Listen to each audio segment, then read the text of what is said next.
Hello, it's day 78 of 100 days, 100 videos, 200 questions. As you know, I'm in sort of a speed round of doing these videos because I have a lot going on. And just to really prove it to you, I am sitting here on my floor folding laundry so I could accomplish two things at once, which is filming this video and getting the laundry folded. So let's jump into it. Take a little break from folding this t-shirt and get to my question. All right, today's question is, what's a lesson you learned the hard way? I am still learning a lesson the hard way, and that is I have a problem with releasing things. So bad relationships, bad jobs, bad anything that I'm in. I don't want to be the one to do it. I would rather be fired than quit. I would rather be dumped than dump someone. And it's not so much that I ever realized this consciously before.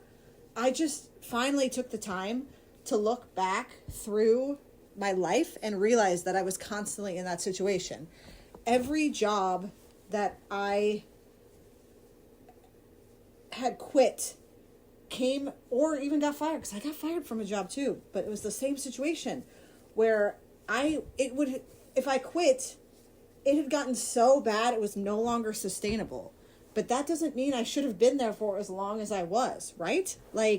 And with relationships, I didn't want the burden of being the dumper. In my brain, there was a burden involved where I shouldn't, if things weren't aggressively bad, no one was cheating or abusive, it was just had run its course and it was just kind of not as fun anymore or not as fulfilling, I would just wait and just kind of slowly extricate myself to a point where eventually they just dumped me, because I felt like the burden was on the dumper. I don't know.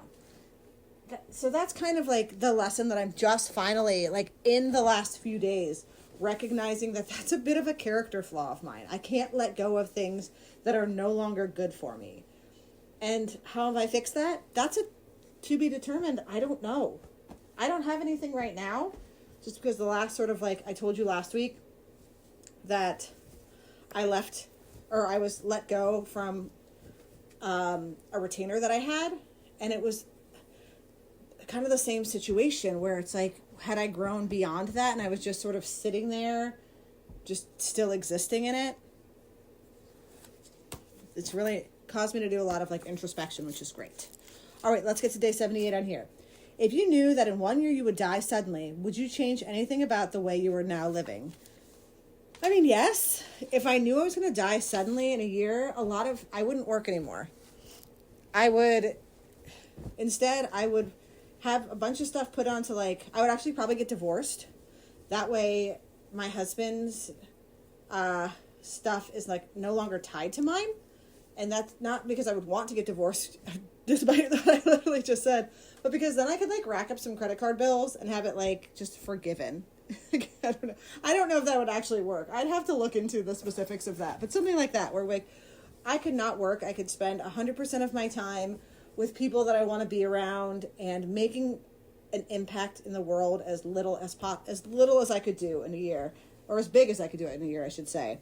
So yeah, I wouldn't work, but I just don't think that's sustainable now as a human. It's not something I'd be well, why aren't you living like that now? Because that's insane. But yeah, that's what I would do.